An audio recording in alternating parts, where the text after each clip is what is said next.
Buenos días, buenas tardes o buenas noches.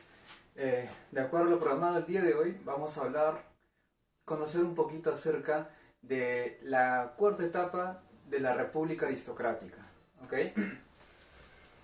Muy bien, comencemos.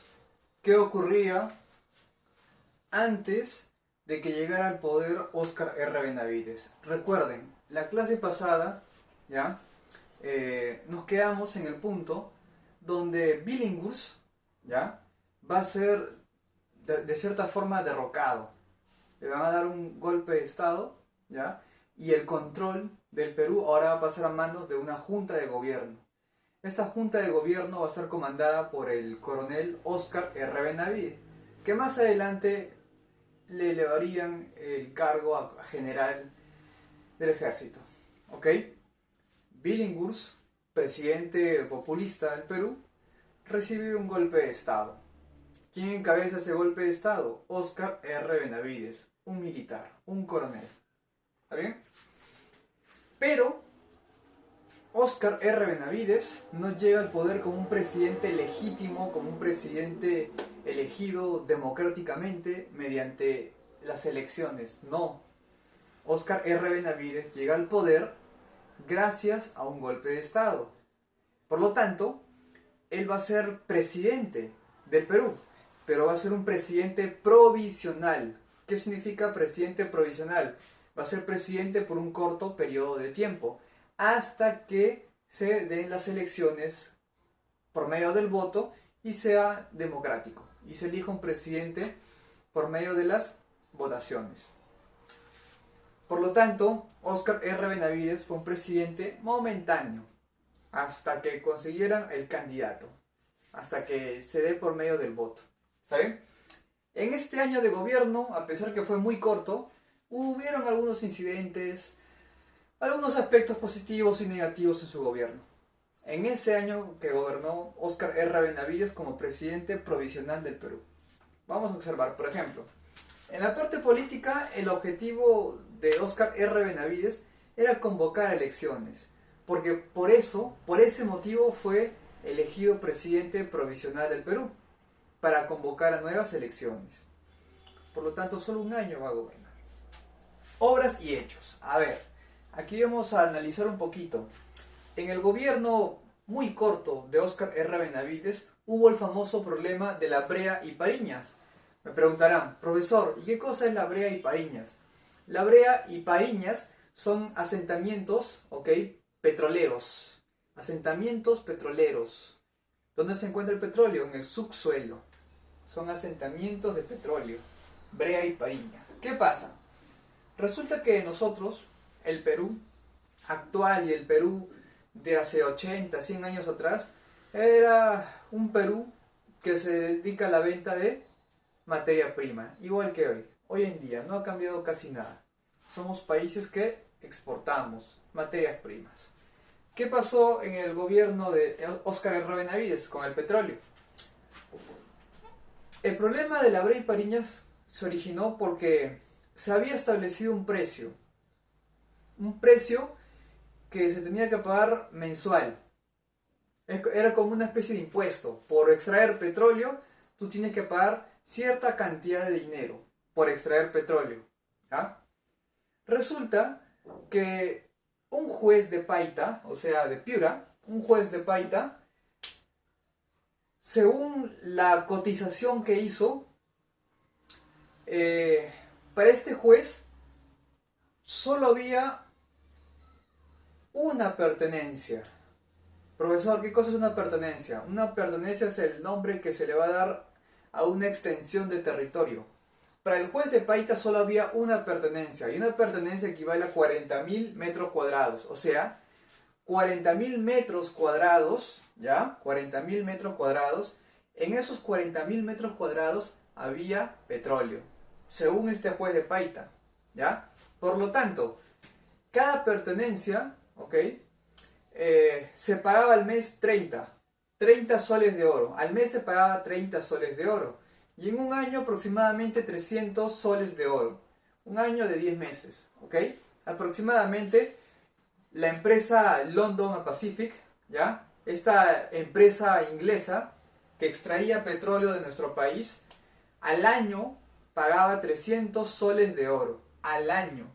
Porque son 30 soles por mes. Por lo tanto, al año pagaba 300 soles de oro. Muchos dirán, uy, no pagaba casi nada, uy, muy poco. Y efectivamente, pagaba muy poco. Resultó que aquí se generó un problema que es obvio, problema de corrupción, por el cual no fue equivocación del juez, porque para tener una equivocación de tal magnitud es imposible, ¿ya? Entonces, ¿qué pasó? En el gobierno de Óscar R. Benavides se volvió a investigar la zona para ver si realmente habían solo 40.000 metros cuadrados para extraer petróleo, ¿ya? Se volvió a hacer la cotización, se investigó hasta dónde llegaban los yacimientos de petróleo y se descubrió algo sorprendente. No era una pertenencia donde se encontraba el petróleo, eran 41.614 pertenencias.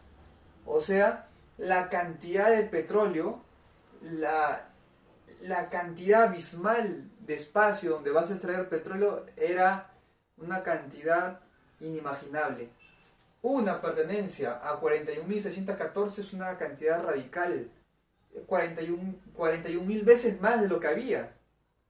Por lo tanto, al año prácticamente no pagaban nada. 300 soles de oro al año para una empresa que extrae petróleo no era nada.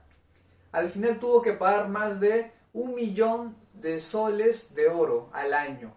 Porque el Estado peruano comenzó a cotizar, a examinar estas zonas y descubrieron de que no era una pertenencia, sino que eran 41.614 pertenencias. Por lo tanto, la empresa inglesa, London Pacific, tuvo que pagar lo que realmente era, ni más ni menos. Pero en este caso vemos corrupción a niveles estratosféricos. De 1 a 41.000 hay una gran diferencia, una cantidad inimaginable. Bueno, el problema de la Brea y Pariñas se solucionó con esta nueva investigación de los yacimientos de petróleo en Piura. Se genera también otro problema en su gobierno. Para mala suerte, justo se desata la Primera Guerra Mundial. Recuerden, la Primera Guerra Mundial se da de 1914 a 1919. Y resulta que Óscar R. Benavides fue presidente del Perú en su primer gobierno, en su primer periodo, en 1914. O sea, cuando se iniciaba la Primera Guerra Mundial. Él era presidente. Y eso no quiere decir que porque la guerra se da en otro lugar del mundo, en Europa, no quiere decir que no nos afecta. Nos afectó mucho, porque el Perú vendía materia prima a estos países, nos compraba materia prima, y estos países al entrar en una guerra dejaron de comprarnos. Por lo tanto, nuestros niveles de exportación de nuestra materia prima se redujeron considerablemente. Comenzamos a importar menos, debido a que no generábamos el dinero suficiente. Es más, en el gobierno de R. Benavides se comenzó a crear monedas de plata y de cobre. ¿Ok? Plata y cobre. Hubo otro gran problema a nivel económico en el gobierno de Óscar R. Benavides. ¿Cuál fue? Los cheques circulares. Profesor, ¿qué es un cheque circular? ¿Es un cheque con forma de círculo? No. Cheque circular es un billete, es un papel moneda, ¿ya? Que va a reemplazar a las monedas de oro. Resulta que en la economía peruana se empleó mal el uso de metales valiosos. Por ejemplo, cuando tú utilizas una moneda, ¿ya? Esta moneda no debe ser un metal precioso. ¿Por qué? Porque más vale el metal precioso que el valor de la moneda. Una moneda debe estar hecho de metales baratos, muy baratos. ¿Ok? Estas monedas que había en el Perú eran de oro y de plata. Como estábamos en pleno contexto de guerra, de la Primera Guerra Mundial, y afectaba a los países del mundo que nos compraban, las personas, por miedo a esta crisis global, estas monedas de oro que circulaban en el Perú, ¿ya? Estas monedas de oro, plata, Las personas, la población peruana, por miedo de que esta moneda desaparezca, ¿qué hizo? Juntó todas las monedas de oro y plata que pudo y comenzó a fundirlo y a esconder su dinero, no en los bancos, sino en sus casas. Y la circulación de monedas de oro que había en el Perú comenzó a disminuir. ¿Por qué motivo? La población peruana quería tener reservas de oro y plata, porque la economía cada vez estaba peor. Y eso afectó mucho al Perú, pues. Ya no tenían la moneda para poder hacer transacciones. Ya no circulaba la moneda. Entonces, Óscar R. Benavides va a tomar la decisión de crear cheques circulantes. Estos cheques circulantes van a ser papel en moneda. Me van a decir, profesor, pero es un papel nada más con dibujitos y con tinta. Sí, pero hay algo muy importante. Los billetes tienen valor por una sola razón. Porque tienen sustento en oro y porque la población lo aprueba. Los billetes son simples papeles con denominaciones, con dibujos de presidentes, fechas, etc. Esos billetes no valdrían nada, ¿ya? Si es que el sustento, el respaldo no sería en oro. Los billetes de cualquier parte del planeta valen porque hay oro que va a sostener el valor del billete, ¿ok? O sea, yo tengo reservas de oro en el Banco Central, ¿ya? Y los billetes valen por ese mismo motivo, porque este papel, llamado billete, se sustenta y tiene como respaldo al oro, porque si no fuese así, no serviría para nada los billetes. Por lo tanto, los cheques circulares, según lo que decía Óscar R. Benavides, tenían respaldo en oro, por lo tanto tu dinero no se perdía. Y es más, Óscar R. Benavides prometió algo, que cuando la Primera Guerra Mundial acabe y la economía mejore, estos cheques circulares iban a ser devueltos en oro. O sea, la población peruana tenía que dar todas sus monedas de oro, el Estado le daba los cheques circulares para que utilicen como moneda, y cuando acabara la Primera Guerra Mundial, el Estado peruano ya le iba a devolver el oro, las monedas de oro. Y ellos a cambio le iban a dar los cheques circulares. Pregunta, ¿eso pasó? No, nunca pasó. El gobierno, una vez que ya tenía las monedas de oro y plata, nunca más le devolvió al pueblo sus monedas de oro y plata. Por lo contrario, comenzó a emitir más billetes moneda. Y hasta ahora se utiliza billetes moneda. Y las monedas que tenemos en la actualidad prácticamente no valen nada. Los 10 céntimos, 20 céntimos, 50 céntimos, 5 soles, son metales recontra baratos. No ganas prácticamente nada fundiendo esos metales porque son muy baratos. Pero en este contexto, donde las monedas sí eran de oro, valían mucho. En la actualidad hubiera valido mucho. Muy bien. Fin del gobierno de Óscar R. Benavides. Profesor, ¿por qué llegó su fin? ¿Qué pasó? ¿Le dieron un golpe de estado? No. Recuerden que Óscar R. Benavides solo gobernó por un año, porque era un presidente provisional. El objetivo de Óscar R. Benavides era convocar a elecciones. Y hasta que pase ese tiempo de elecciones, duró un año en el poder.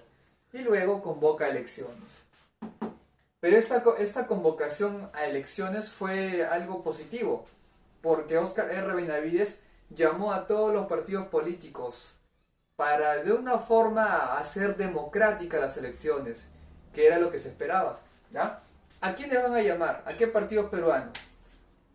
Tenemos al Partido Constitucional, dirigido por Andrés Avelino Cáceres, el Partido Civil, dirigido por Javier Prado, el Partido Liberal, dirigido por Augusto Durán, y el Partido Demócrata, dirigido por Pedro de Osma.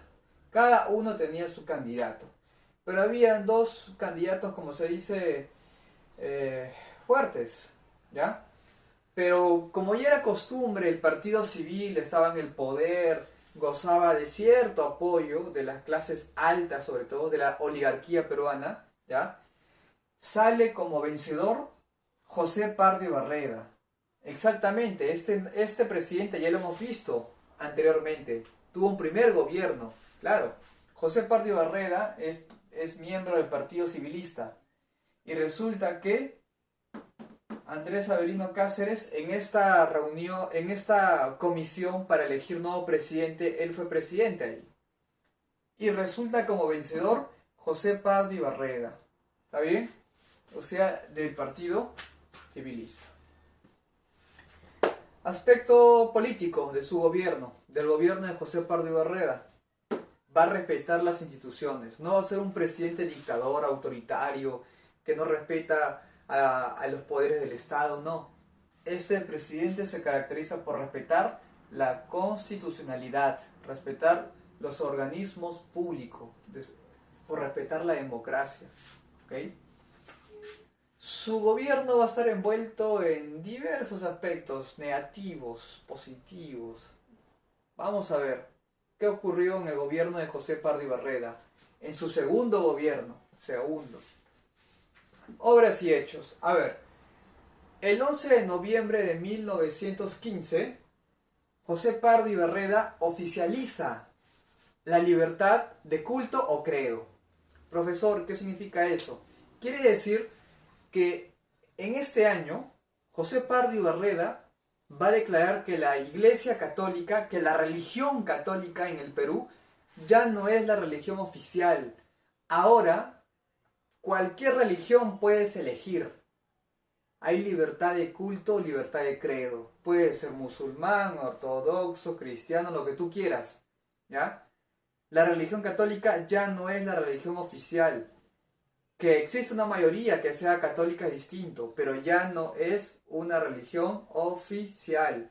El Perú ya no es un estado, como se dice, dogmático. No es, la Iglesia Católica ya no se impone en el Perú. El Perú es un estado laico, donde puedes adorar a quien tú quieras. Si quieres a una piedra, puedes adorar.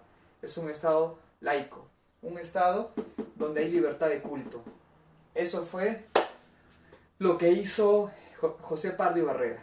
¿Qué más hizo en su gobierno Pardo Ibarreda? En su gobierno se va a sublevar, ¿ya? Teodomiro Gutiérrez Cuevas, llamado Ruimaqui, que significa mano de piedra. ¿Qué pasó con este señor? Rumimaki se va a rebelar, pero no contra el Estado peruano, no contra José Pardo Ibarreda. Se rebela ¿contra quién? Contra los gamonales. Gamonales. Profesor, ¿y qué es un gamonal? Gamonal es la persona que posee tierras, que posee mucho poder y que explota. ¿Ya?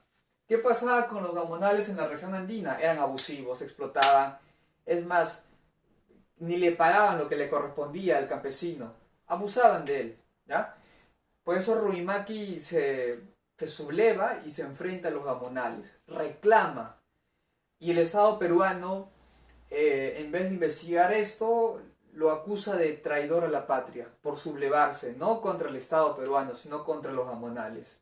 Lo acusaron a Rumimaki de ser conspirador y de ser un traidor a la patria. ¿Qué más ocurrió?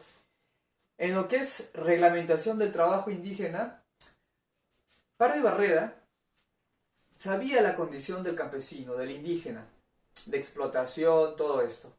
Es por eso que reglamenta y oficializa que desde ahora a los campesinos se le debe pagar, a los indígenas se le debe pagar, no con comida, no con vestimenta, sino con dinero. Le tienes que dar comida y le tienes que dar dinero. El pago al indígena ahora es en dinero, ya no solo en comida.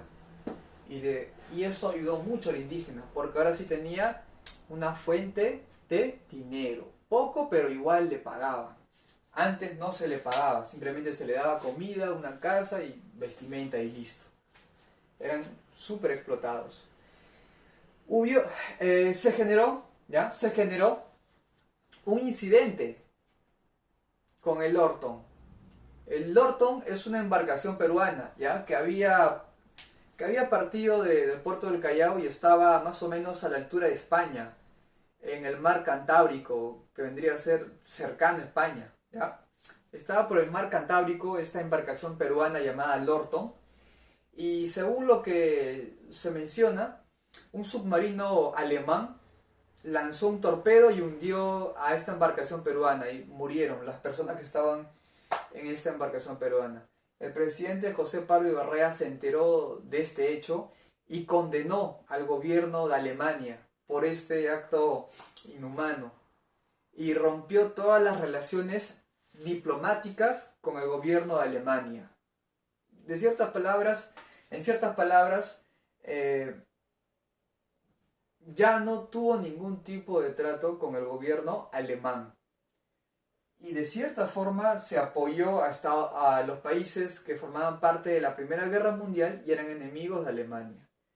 Una especie de reacción por haber hundido un barco, una embarcación peruana por los alemanes cerca de España. ¿Qué más? En su periodo, nuestras materias primas como el algodón, el cobre, el petróleo, en vez de bajar su precio como ocurrió al inicio del gobierno de Óscar R. Benavides, en vez de devaluarse, nuestras materias primas comenzaron a tener más valor. Quiere decir que los países en Europa nos compraban. Las exportaciones comenzaron a reactivarse de a poco. De lo que ya dejaban de comprar o compraban muy poco, comenzaron de nuevo a comprar. Por lo tanto, el valor de nuestros productos nacionales, algodón, petróleo, etc., cobre, etc., comenzó a subir. Y eso era bueno para la economía del Perú, muy bueno. Pero también se da un aspecto negativo. Se genera la huelga nacional de trabajadores públicos. ¿Quiénes son? Los que trabajaban en la biblioteca, los conductores de esta tranvía eléctrica, los motoristas, todos ellos comenzaron a hacer una huelga, a radicalizarse. ¿Ya? ¿Por qué? Salarios muy bajos. ¿Ya? Salarios muy bajos.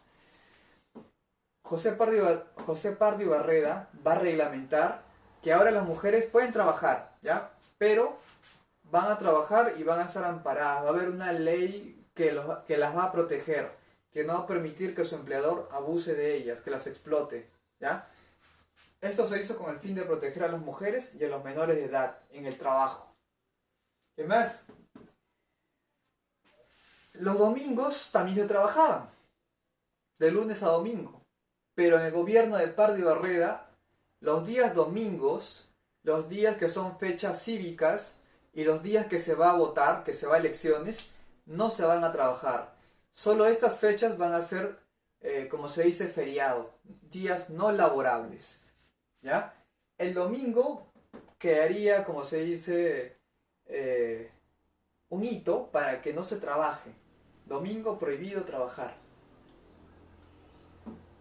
Vuelve a aparecer el problema de la lucha de las 8 horas de trabajo. Se presenta como en los gobiernos anteriores de Billinghurst, también la lucha se da por las 8 horas. Que el gobierno peruano reconozca que un trabajador solo debe laborar 8 horas y no más. Si trabaja más, más le pagan, no que le paguen igual. Esta lucha al comienzo no fue, como se dice, victoriosa, ¿ya? Se produjo una huelga, pero el gobierno desistía, no quería dar su brazo a torcer, ¿ya? No quería legalizar las 8 horas de trabajo. Se convoca a un paro general, un paro total en todo el Perú, de todos los sectores, ¿ya? Como se dice, la mayor huelga, ¿ya? Para que el gobierno, por presión, acepte y firme las 8 horas. Y efectivamente, al comienzo no funcionó. Luego hubieron marchas, otras huelgas más, y después de tantas huelgas, huelga tras huelga, el gobierno del Perú aceptó y oficializó, ¿ok?, la jornada de las 8 horas. Por lo tanto, todo trabajador solo debía desempeñarse en su trabajo 8 horas. Si trabajabas 9 o 10, te tenían que pagar más. Así que se oficializó, aquí se oficializó, ya era legal, trabajar solo 8 horas y no más. Fin del gobierno de José Pardo y Barreda. Aquí ocurre algo un poco gracioso. Uno de los candidatos era Augusto B. Leguía, que ya lo vimos anteriormente, y Aspíllaga. Eran dos candidatos políticos. Resulta que esas elecciones, el panorama era positivo para Augusto B. Leguía. prácticamente tenía una gran cantidad de votos. Era el futuro candidato que iba a ganar, ya por la gran aceptación frente a su otro rival. Pero, ¿qué ocurre? Leguía viene a Lima, ¿ya? Y él no espera a que digan, a ver, de manera oficial tal candidato ganó. No, él no esperó el escrutinio final para que le dieran la victoria a Leguía. Él sabía que iba a ganar, pero igual se adelantó.